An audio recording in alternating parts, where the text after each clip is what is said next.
Olá, galerinha do segundo ano. Boa tarde, tudo bem com vocês? Abram o livro de ciências na página 143. Bom, em outro momento a gente trabalhou o calor do sol que aquece determinados materiais, né? Uns se aquecem mais facilmente, mais rapidamente, outros demoram um pouco mais para se aquecer.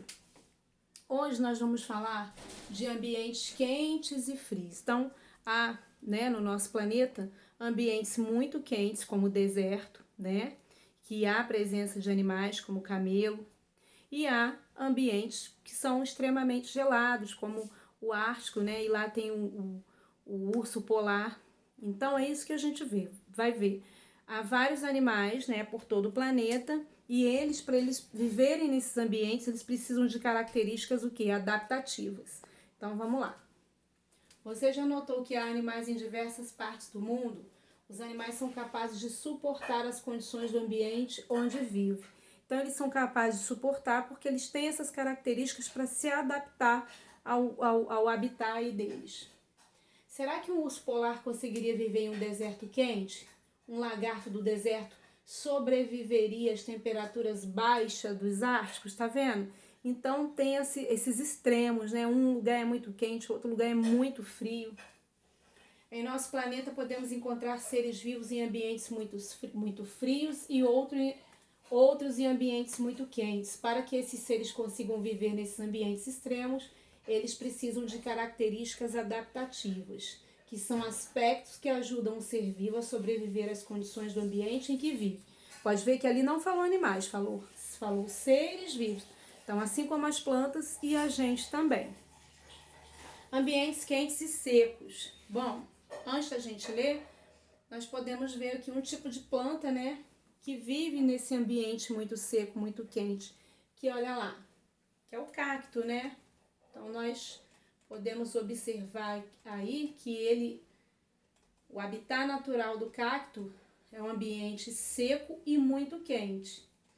Tanto que se a gente observar no livro aí, a gente tem aqui a areia, Tem o sol, a imagem do sol ali, com o seu calor, os seus raios intensos. E então, essa planta é uma planta o quê? Do deserto.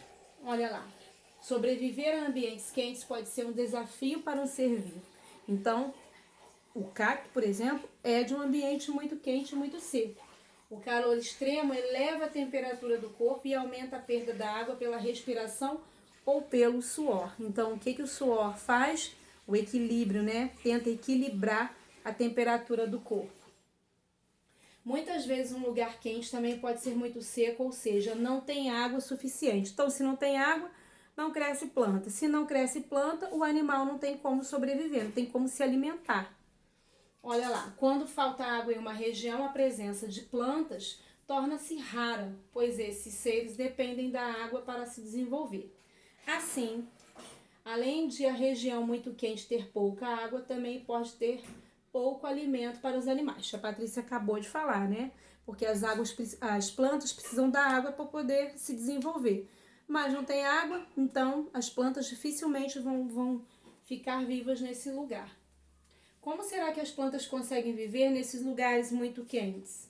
Para sobreviver a esse tipo de ambiente, os organismos dos animais passaram a apresentar mecanismos para reduzir a perda de água e, consequentemente, diminuir o calor do corpo deles, está vendo? Então, o organismo dos animais passaram a apresentar o quê? Mecanismos para reduzir a perda de água. Outros animais apresentam ainda mecanismos para facilitar a perda da água para o ambiente. Tá certo, pessoal? Hoje foi a nossa aula. Foi uma aula rapidinha, Só para a gente ver um pouquinho aí sobre esses animais que vivem em diferentes habitats naturais aí. Um abraço, tchau, tchau.